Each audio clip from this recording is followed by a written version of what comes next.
Assalamualaikum warahmatullahi wabarakatuh. Alhamdulillah. Alhamdulillahi rabbil alamin. Allahumma salli ala sayyidina Muhammad wa ala ali sayyidina Muhammad. Sahabat takwa, di zaman sekarang ini begitu banyak manusia melakukan segala cara untuk mendapatkan apa yang diinginkannya. Di antaranya seperti mencuri, merampok atau begal, menipu, dan lain sebagainya. Tentu hal seperti itu sangat merugikan bagi kita semua. Makanya Islam melarang hal-hal seperti itu agar tidak terjadi kekacauan dan kejahatan dalam kehidupan di muka bumi ini. Serta umat Islam dituntut untuk selalu memberikan kedamaian dan kenyamanan terhadap siapapun. Karena hal-hal yang dilarang seperti menipu merupakan perbuatan yang sangat merugikan pelakunya. Bukan hanya rugi di dunia, tetapi lebih parah lagi di akhirat. Nah, berbicara tentang menipu, ada sebuah kisah yang sangat unik tentang seorang yang sangat ahli dalam menipu manusia. Tapi uniknya, meskipun ia telah banyak menipu manusia, bahkan hingga ia wafat, namun ia berhasil mendapatkan ampunan Allah Subhanahu wa Ta'ala. Bagaimana kisahnya? Ayo kita bahas. Namun sebelum lanjut, jangan lupa klik subscribe, like, dan juga share untuk mendukung channel ini agar terus menyebarkan kisah-kisah Islam. Kisah unik ini terdapat dalam sebuah kitab yang berjudul Al-Mawa'iz Al-Ushfuriyah, yang merupakan karya Syekh Muhammad bin Abu Bakar Ushfuri. Di dalam kitab itu diceritakan bahwa pada zaman dahulu ada seorang lelaki yang berprofesi sebagai penipu. Bahkan saking pintarnya menipu dan menipu banyak orang, orang-orang saat itu menjulukinya sebagai Fulan at-Toror, yang artinya Fulan tukang tipu. Pada suatu hari, Toror atau si penipu itu masuk ke dalam sebuah pasar untuk mencari target yang akan menjadi korban penipuannya. Lalu beberapa saat kemudian ia melihat seorang lelaki tua dari sebuah desa. Kemudian si penipu itu pura-pura menyapanya dengan memberi salam, lalu berjabat tangan dengan lelaki itu.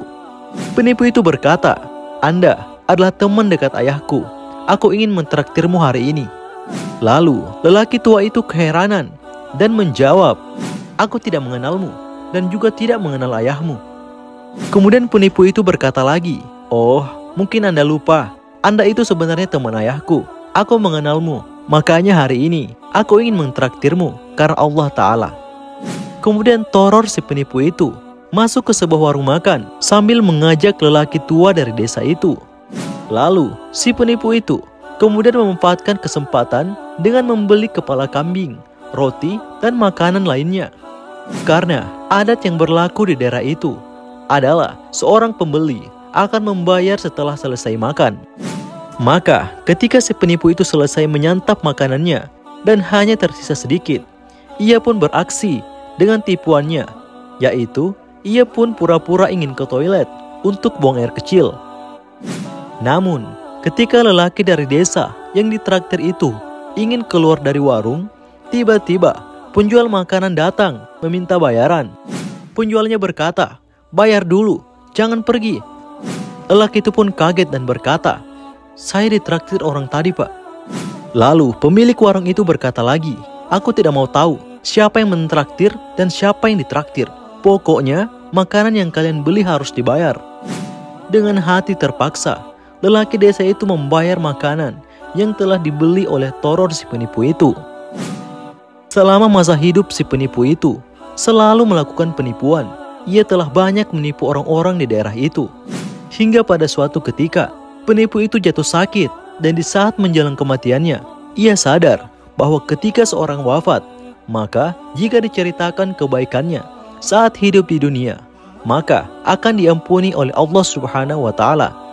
Maka dari itu, sebelum ia wafat, ia menyewa 2 orang laki-laki, masing-masing dari mereka disewa dengan bayaran 1 dinar.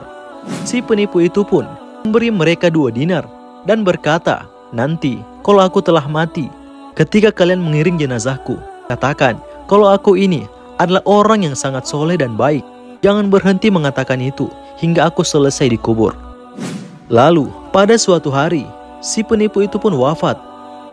Maka kedua laki-laki yang disewa itu mengiring jenazahnya dan berkata, "Sebaik-baik orang adalah orang ini.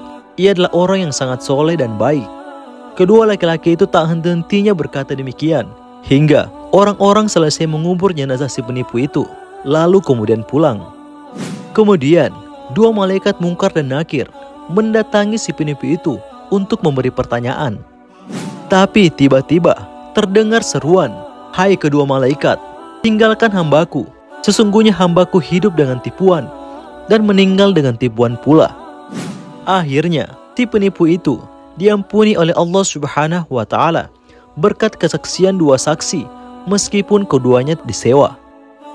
Sahabat takwa, di dalam sebuah hadis Rasulullah Shallallahu Alaihi Wasallam bersabda, apabila seorang hamba telah mati dan Allah Ta'ala mengetahui keburukannya, namun orang-orang mengatakan baik tentang orang yang telah mati itu, maka Allah Subhanahu wa Ta'ala berfirman kepada para malaikat, "Saksikanlah oleh kalian bahwa aku benar-benar menerima kesaksian hamba-hambaku dan mengampuni hambaku dengan apa yang aku ketahui." Masya Allah, betapa besar kasih sayang Allah kepada hambanya. Meski Allah Subhanahu wa Ta'ala mengetahui keburukan orang yang wafat itu, namun jika orang-orang mengatakan baik tentang orang itu, maka Allah akan mengampuninya. Semoga kisah ini bisa semakin memotivasi kita untuk selalu mengejar ampunan Allah Subhanahu wa Ta'ala. Maha benar Allah dengan segala firman-Nya. Demikian, semoga bermanfaat. Assalamualaikum warahmatullahi wabarakatuh.